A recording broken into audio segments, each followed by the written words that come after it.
Donc, pas bon écran. C'est pour ça qu'en fait. Voilà, comme quoi, même quand la technologie est avancée, elle n'est jamais parfaite. Hein.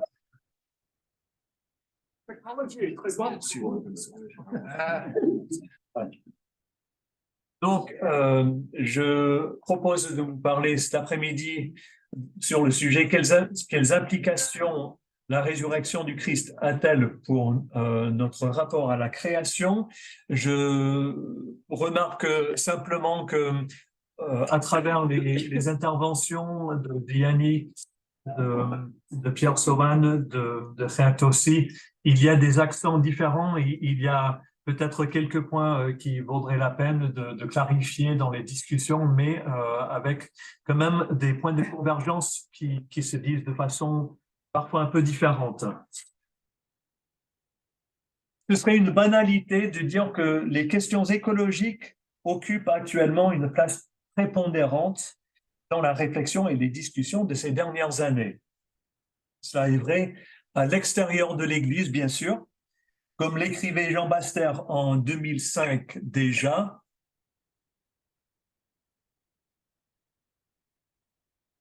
Je cite, « Tout le monde est en train de devenir écologiste. C'est le pont aux ânes des réflexions actuelles, le passage obligé des conversations ordinaires. Bien entendu, il s'agit de beaucoup plus que d'une mode. L'effet médiatique se nourrit d'une inquiétude réelle dont les causes ne font que grandir au fil des jours.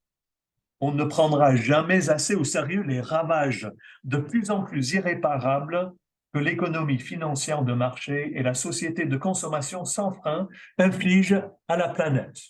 2005. Ce constat vaut aussi pour les discussions à l'intérieur de l'Église. Dans un livre récent de Bob Goodward et Craig Bartholomew, intitulé en français « Au-delà de l'âge moderne, une archéologie de la vie, de la culture contemporaine », les auteurs font une analyse approfondie de la modernité avec ses excès. Ils terminent leur étude en proposant des pistes pratiques dans un chapitre intitulé précisément « La vie économique et le changement climatique à l'échelle mondiale ». Dans ce chapitre, Goodward et Bartholomew abordent le problème du réchauffement climatique comme étant, je cite, « une des crises les plus sérieuses de notre époque ». C'est donc dans ce contexte que je veux m'interroger sur les implications de la résurrection de Jésus-Christ par rapport à la création. Ce lien entre résurrection et soin du monde matériel peut surprendre. Force est de constater que la prédication évangélique a surtout tendance à insister sur la mort du Christ, ceci en rapport plus ou moins exclusivement avec l'enlèvement de la culpabilité et de la condamnation. Le message central du christianisme n'est-il pas la croix du Christ? Comme l'affirme l'apôtre Paul, « Je n'ai pas jugé bon de savoir autre chose parmi vous, sinon Jésus-Christ et Jésus-Christ crucifié. » Certes, dans nos églises évangéliques, la résurrection du Christ est un présupposé de base, mais un présupposé qui reste la plupart du temps dans l'ombre. Nous pouvons donc nous demander à quoi sert finalement la résurrection du Christ et, plus encore, en quoi cette résurrection peut-elle être pertinente pour des questions d'écologie ou notre rapport à la création. Dans la conférence de cet après-midi, je propose donc une double démarche. D'abord, montrer que l'insistance univoque sur la croix révèle l'insuffisance de notre compréhension du salut, bien plus qu'elle ne reflète le message des Écritures et sa vision de la spiritualité. Je vais faire cela en résumant quelques éléments que je développe dans mon livre « L'espérance, comment demain transforme aujourd'hui ». Oui, c'est une façon volonté de faire de la publicité. Je ferme donc la page publicité et je passe à la deuxième chose que j'aimerais développer avec vous cet après-midi, c'est-à-dire dégager quelques pistes théologiques et pratiques qui pourront nous aider à comprendre notre vocation chrétienne en rapport avec les questions écologiques qui se posent aujourd'hui de façon de plus en plus urgente.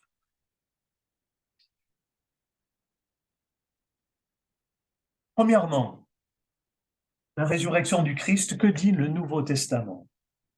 Rappelons, pour commencer, que d'après les témoignages du Nouveau Testament, la résurrection de Jésus de Nazareth est une résurrection matérielle et corporelle. Dans l'évangile de Luc, le Christ ressuscité se présente à ses disciples en leur montrant ses mains et ses pieds, qui portent encore les marques de la crucifixion. Il leur dit, « Voyez mes mains et mes pieds, c'est bien moi. Touchez-moi et voyez. » Il a fait cet aimé qu'il était. Un esprit n'a ni chair ni os, comme vous voyez que j'en ai. Puis, comme preuve qu'il ne s'agit ni d'une vision extatique, ni d'un fantôme, il leur demande de lui donner à manger. Et nous lisons qu'ils présentèrent un morceau de poisson grillé, il le prit et le mangea devant eux. Le récit de Luc le fait bien comprendre, la résurrection du Christ est une résurrection corporelle.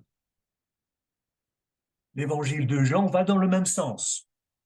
En Jean 20, lors de sa première apparition après la crucifixion, Jésus montre à ses disciples les blessures de la croix. Jean 20, verset 20. Une semaine plus tard, il réapparaît et là, il invite un Thomas incrédule à contempler les traces des clous dans ses mains et à mettre le doigt dans le trou fait par le coup de lance. D'ailleurs, c'est très certainement en référence au Christ ressuscité que ce même auteur dit au début de sa première épître, « Ce que nous avons contemplé et que nos mains ont touché, epsela fesan, concernant la parole de la vie, ce que nous avons vu et entendu, nous vous l'annonçons. » Jean dit littéralement ce que nos mains ont palpé, manié, manipulé. C'est le même verbe, c'est la phao que nous avons vu il y a quelques instants en Luc 24, 39, où Jésus dit « touchez-moi, palpez-moi ». Et il se réfère là à une action éminemment matérielle. Les auteurs du Nouveau Testament soulignent donc que la résurrection de Jésus concerne le même corps qui a été mis au tombeau le vendredi saint. Pour en parler, ils utilisent des termes qui font référence à un réveil ou un relèvement, comme lorsqu'on se réveille du sommeil ou qu'on se met debout. Il ne s'agit pas de la disparition du corps matériel, lequel céderait devant une existence incorporelle. Le corps inanimé de Jésus a repris vie, il s'est relevé, et c'est avec ce corps désormais vivant que celui qui a vaincu la mort est apparu à ses disciples. Mais la résurrection est aussi une transformation. Le Christ ressuscité peut traverser des portes verrouillées. Il peut apparaître et disparaître. Au moment où les disciples d'Emmaüs le reconnaissent, il se dérobe à leur regard. Luc 24, 31. L'apôtre Paul va plus loin en affirmant que le Christ ressuscité est entré dans l'immortalité. Nous lisons en 2 Timothée 1,10 que la grâce de Dieu a été manifestée maintenant par l'apparition de notre Sauveur Christ Jésus, qui a réduit à l'impuissance la mort et mis en lumière la vie et l'incorruptibilité par l'Évangile. D'après ce verset, l'Évangile, la bonne nouvelle, n'est rien d'autre que l'annonce de la mort et de la résurrection de Jésus-Christ. Cette bonne nouvelle annonce la victoire de celui qui a anéanti la mort et qui incarne dans son existence présente la vie et l'immortalité, lesquelles nous sont promises à nous aussi par voie de conséquence. Aussi, la résurrection de Jésus ne saurait-elle se comprendre comme le simple retour à une forme antérieure, à une forme d'existence antérieure, comparable à ce qui est arrivé à la fille de Jaïrus, chef de la synagogue, au fils de la veuve de Naïn ou encore à Lazare. Il s'agit bien plutôt de l'entrée dans un autre mode d'existence qui n'est pas incorporel, mais qui se comprend comme la transformation de fond en comble de l'existence présente. Paul donne d'autres précisions encore en Philippiens 3, versets 20 et 21, où il dit ceci. Quant à nous, notre citoyenneté est dans les cieux. De là, nous attendons comme sauveur le Seigneur Jésus-Christ, qui transformera notre corps humilié, littéralement le corps de notre humilité, en le configurant à son corps glorieux, littéralement au corps de sa gloire, par l'opération qui le rend capable de tout s'assujettir. À la différence de notre état actuel, l'existence du Christ ressuscité se caractérise par la gloire. En quoi consiste-t-elle précisément cette gloire? Le texte ne répond pas, mais il faut la comprendre en rapport avec le Christ exalté. Et j'aurais envie de dire que si vous avez envie d'en savoir plus, rendez-vous lors du retour du Christ, et là, on verra très précisément de quoi il s'agit. Pour cette même raison, Paul affirmera ailleurs, en 1 Corinthiens 15, que lors du retour du Christ, nos corps ressusciteront incorruptibles, glorieux, pleins de force, comme des corps spirituels, pneumatikon, ce qui ne veut pas dire immatériel.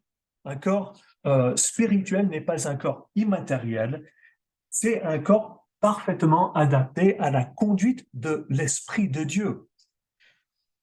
Un corps qui répondra parfaitement à la direction du pneuma, de l'Esprit divin. Notons au passage que cette existence dans laquelle le Christ est entré n'est pas à mettre au même niveau que sa divinité. La résurrection de Jésus de Nazareth n'est pas la divinisation de celui-ci, mais l'accession de l'homme Jésus à la forme d'existence que Dieu avait prévue pour sa création au départ. Jésus-Christ est à la fois réellement divin et réellement humain, je n'ai pas besoin de vous le rappeler, mais sa résurrection n'est pas la preuve de sa divinité. Comme le dira encore Paul, le Christ ressuscité est le second Adam, l'Adam eschatologique, le chef et le modèle, le premier échantillon, si vous voulez, d'une humanité renouvelée. Il est celui qui, au point culminant de l'histoire présente, conduit à son achèvement le projet que Dieu avait formulé en créant le premier Adam. Mais ce projet divin n'avait pas pu s'accomplir jusque-là en raison du péché.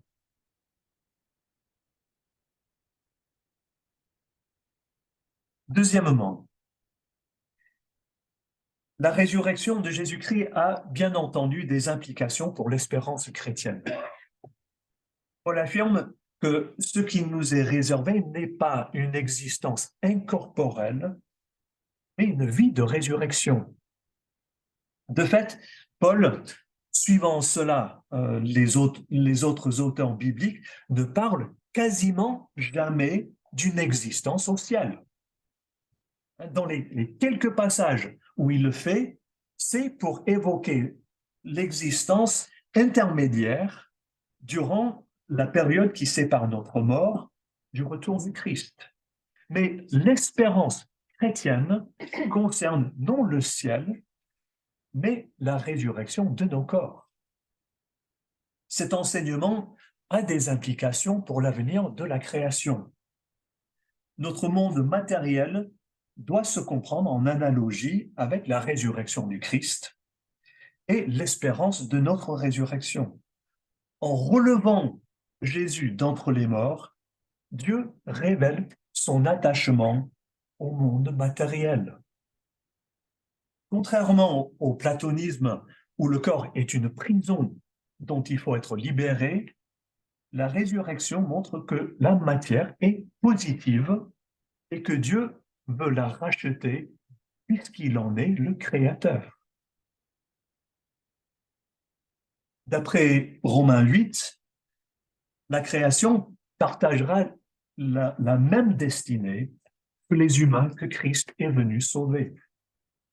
De même que le corps physique du Christ est sorti du tombeau, transformé, glorifié, rendu immortel, la création sera, elle aussi, glorifiée, libérée de la corruption à laquelle elle a été vouée à cause du péché. Cette promesse au sujet de la création implique en fait que nous devons inverser notre réflexion habituelle. Si la résurrection du Christ révèle les intentions divines pour la création tout entière, eh bien, il en découle que le Christ ressuscité doit lui-même s'inscrire dans le contexte plus large de la glorification de toutes choses. Le renouvellement et la glorification dont il est question en Romains 8 ne sont pas des aspects accessoires du salut. Ils correspondent au contraire à l'œuvre de la rédemption dans sa visée la plus large et la plus profonde. Voilà. La résurrection du Christ révèle que le salut a pour finalité la transformation de toutes choses, dont les êtres humains. Que cela implique-t-il pour le sujet qui nous occupe? L'attachement de Dieu à sa création, l'attachement qui est garanti par la résurrection de Jésus de Nazareth, a un corollaire pour notre action éthique. En tant qu'image de Dieu, dont Hert nous a parlé tout à l'heure, nous sommes appelés à nous attacher, nous aussi, à ce à quoi Dieu lui-même s'attache et à refléter son action dans notre action. Nous sommes appelés à aimer la création et à en prendre soin parce que la création n'est pas délaissée dans la rédemption. Le commandement de dominer la création, mais aussi d'en prendre soin, en Genèse 1 et les autres passages auxquels mon collègue a fait référence, garde toute sa pertinence suite à l'introduction du péché dans le monde et jusque dans l'Alliance nouvelle. L'idée du mandat culturel est chère à la théologie réformée. Ce mandat culturel qui veut que l'homme reçoit comme vocation, aujourd'hui encore, de développer les potentialités de la création et de sa propre humanité. Cela vaut aussi pour les domaines culturels cela vaut aussi bien pour les domaines culturels que pour la gestion du monde où Dieu l'a placé. Cet enseignement a sans doute des aspects critiquables. Il y a notamment le danger de substituer simplement l'engagement culturel au commandement que le Christ donne à son Église de faire de toutes les nations des disciples. Mais il a ceci de fondamental, qu'il rappelle que même dans le salut, nous ne devons pas nous désintéresser de la création. Les chrétiens ne sont pas déresponsabilisés du mandat qui fut confié aux humains au commencement, car l'être humain reste image de Dieu. Celles et ceux qui sont en Christ sont, plus encore que leurs contemporains, appelés à refléter le caractère et l'action de Dieu au sein de la création. Comme le dit Enterreit dans une formulation mémorable, le chrétien doit refuser cette idée que ce qu'il fait dans son travail, dans son action dans le monde, reviendrait simplement à mettre de l'huile dans les rouages d'un engin qui va bientôt être précipité en bas d'une falaise.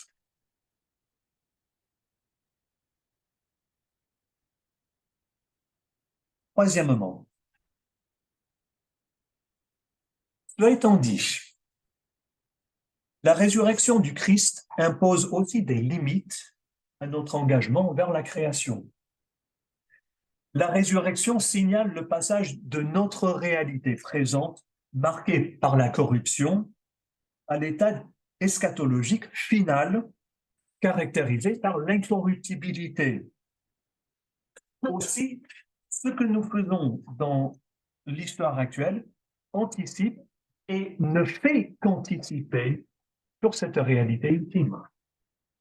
Nous pouvons, par notre action, prendre soin de la création, refléter l'amour que Dieu a pour elle, montrer du doigt à quoi la création est destinée, mais nos meilleures actions, écologiques ou autres, demeureront en définitive de simples illustrations d'une réalité qui, pour le moment, est contenue en Jésus-Christ seul, lui qui représente les arts et les prémices de ce qui nous attend. Pour être clair, notre activité ne pourra jamais conduire la création à la finalité que Dieu lui réserve.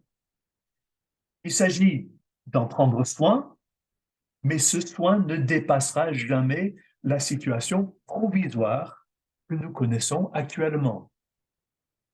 Seul Dieu peut conférer l'immortalité. La résurrection du Christ suscite donc avant tout une activité empreinte d'espérance vis-à-vis de ce que nous ne possédons pas encore. Pour autant, cela ne nous dégage pas de notre responsabilité en matière écologique. Peut-être peut-on le dire ainsi.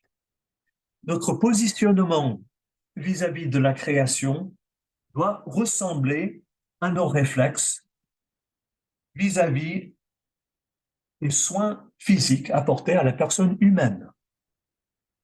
Nous nous scandalisons avec raison devant des actes de négligence face à une personne dans la détresse.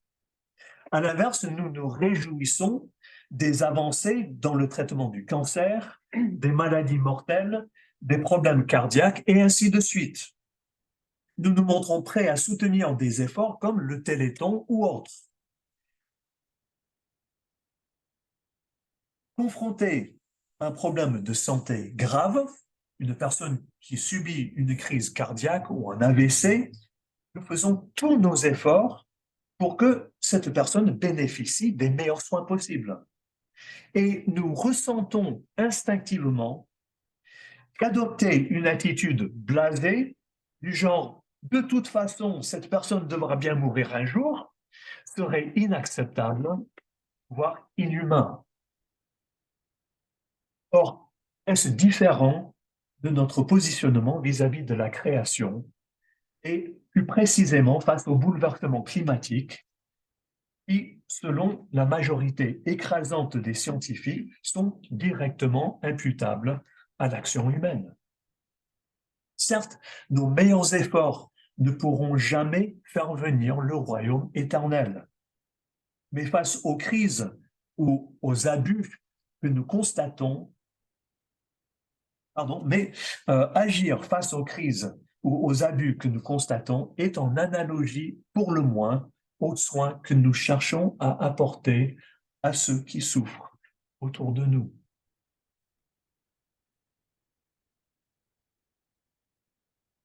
Quatrièmement, une spiritualité marquée par la résurrection sera une spiritualité ancrée dans la création, tout en aspirant à la transformation de celle-ci. L'action chrétienne qui doit être façonnée par cette spiritualité-là, doit rester ancrée, elle aussi, dans le monde que Dieu a créé et qu'il destine à la glorification. Notre activité ne transformera pas la création, mais elle tâchera de la respecter. À quoi cela pourrait-il ressembler pratiquement? Premièrement, il me semble important et légitime de parler d'un souci écologique, voire d'un engagement écologique en lien avec notre foi au Christ ressuscité. Nous sommes appelés, chacun à son niveau et dans la mesure de ses capacités, à prendre soin de l'environnement. Et cela reste vrai en dehors de quelque part, à la limite, cela reste vrai en dehors de toute question posée par des discours catastrophistes qui peuvent être exagérés ou au contraire parfaitement lucides. En réalité, la question n'est pas là. Notre engagement ne sera pas motivé par les mêmes raisons que celles avancées par le monde non chrétien. Ceci dit, il devrait être tout aussi sérieux, tout aussi réfléchi que les engagements des non-chrétiens dans ce domaine. Ce qui doit motiver notre action sur ce chapitre n'est rien moins que la responsabilité que Dieu nous confie en tant que créature faite à son image, appelée à refléter son caractère. Plus concrètement encore, nous sommes invités à réfléchir au style de vie consumériste qui caractérise nos sociétés occidentales, qui entraînent l'épuisement des ressources naturelles et sont la cause principale de la crise écologique à laquelle nous assistons aujourd'hui. Nos sociétés modernes, en Occident en tout cas, sont d'ailleurs traversées d'une profonde contradiction. Tout nous rappelle les menaces du réchauffement climatique et les problèmes liés aux fossiles, aux énergies fossiles. Mais parallèlement à cela, face aux problèmes économiques et à l'impératif d'améliorer le niveau de vie auquel nous sommes habitués, la seule solution préconisée est une production matérielle toujours plus grande. D'où la recherche de l'équation, d'une équation impossible. Produire toujours plus, mais plus proprement. Faire croître toujours davantage notre production et avec des énergies renouvelables. Favoriser l'accumulation toujours plus grande des richesses matérielles, mais en réduisant notre empreinte environnementale. Le présupposé de base dans tout cela, le point de départ non négociable, est la recherche d'une prospérité matérielle capable de maintenir une société fondée sur le principe de la consommation. En parlant de l'éco-responsabilité ou des solutions au changement climatique, on pense surtout aux énergies renouvelables. En tant que chrétiens, nous devrions sans doute élargir beaucoup plus la réflexion.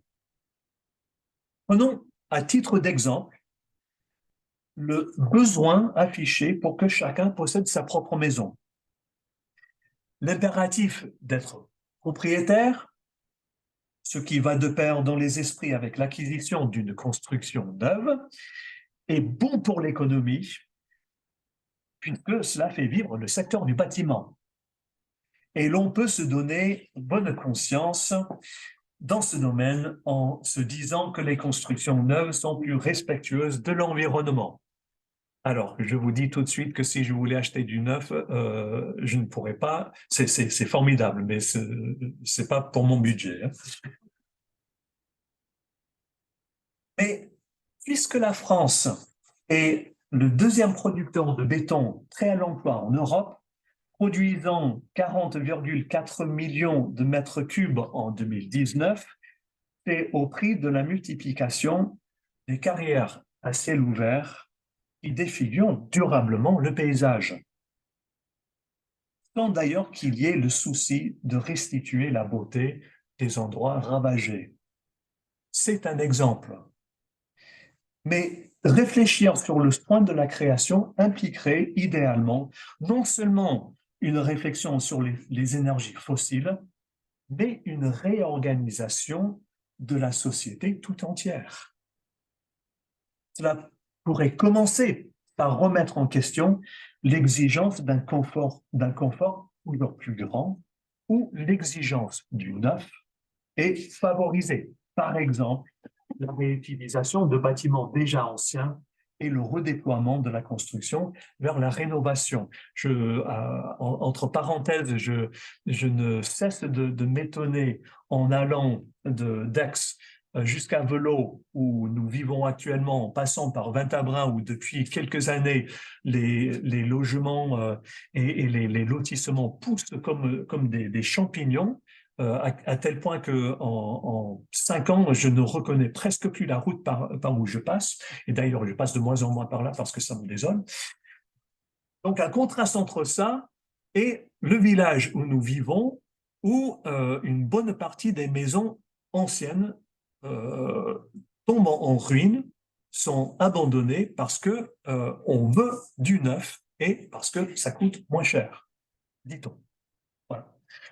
C'est peut-être une réflexion que nous pouvons avoir en tant que chrétiens et en tant que citoyens responsables. La voix des chrétiens, très largement minoritaire, ne pourra sans doute pas changer l'orientation de toute une société qui vit au-dessus de ses moyens. Mais peut-être pourrait-elle montrer une alternative au matérialisme ambiant en prenant un style de vie plus simple. Peut-être pourrait-elle illustrer le soin que l'on doit prendre de l'environnement en s'organisant en tant qu'Église pour nettoyer un quartier, ou des boulettes d'hydrocarbures échouées sur les plages suite à une marée noire, ou encore en faisant pression sur nos gouvernements pour œuvrer en faveur d'une économie de suffisance plutôt qu'une économie de croissance infinie. De tels efforts de colibri n'inverseront peut-être pas les tendances. Du moins pourront-ils être une expression concrète, perceptible à qui a des yeux pour voir, de l'amour que Dieu a pour sa création et de l'espérance que nous cultivons au sujet de la transformation finale de celle-ci. Cela étant dit, ne perdons pas de vue qu'il y a dans ce domaine un équilibre à maintenir. Le soin à apporter à la création ne remplace pas le mandat clair, le seul que le Seigneur a laissé à son Église, faire des disciples de toutes les nations. Ce mandat implique la proclamation de l'Évangile en parole et par des actes qui révèlent le caractère, la source et l'objet ultime de cet Évangile, Jésus-Christ lui-même. Le souci de la création peut refléter une vie de disciple et en faire partie. Mais il ne saurait s'y limiter. Encore moins pourrait-il se substituer à la proclamation chrétienne ou en devenir le contenu essentiel. C'est pourquoi, et je termine par là, le Nouveau Testament s'achève non par des exhortations à faire venir dans notre monde le royaume éternel, mais par une vision où les mots manquent pour exprimer la beauté de la situation finale, où Dieu lui-même aura transformé et glorifié sa création. Je pense, bien entendu, aux 2 derniers chapitres du livre de l'Apocalypse, qui donne la vision d'un monde renouvelé, du moment où Dieu lui-même habitera avec son peuple, où il essuiera toute larme de leurs yeux, où la mort ne sera plus, et où il n'y aura plus ni deuil, ni cri, ni douleur, car les premières choses ont disparu. Le Christ, qui a détruit la mort par sa résurrection, et qui incarne en lui-même l'immortalité et les prémices de cette situation finale. C'est lui, le ressuscité, qui donne sens à notre action dans ce monde et qui fonde l'espérance de ce qui est encore devant nous. Je vous remercie de votre attention.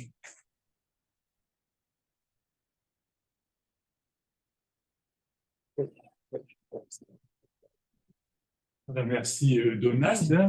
Alors, on a eu une longue pause technique entre les deux conférences, donc je propose d'enchaîner sans trop de pause avec le temps de discussion pour terminer à l'heure hein, et avoir suffisamment de temps pour que vous puissiez poser toutes les questions qu'on suscitait chez vous, les deux conférences que nous venons d'entendre.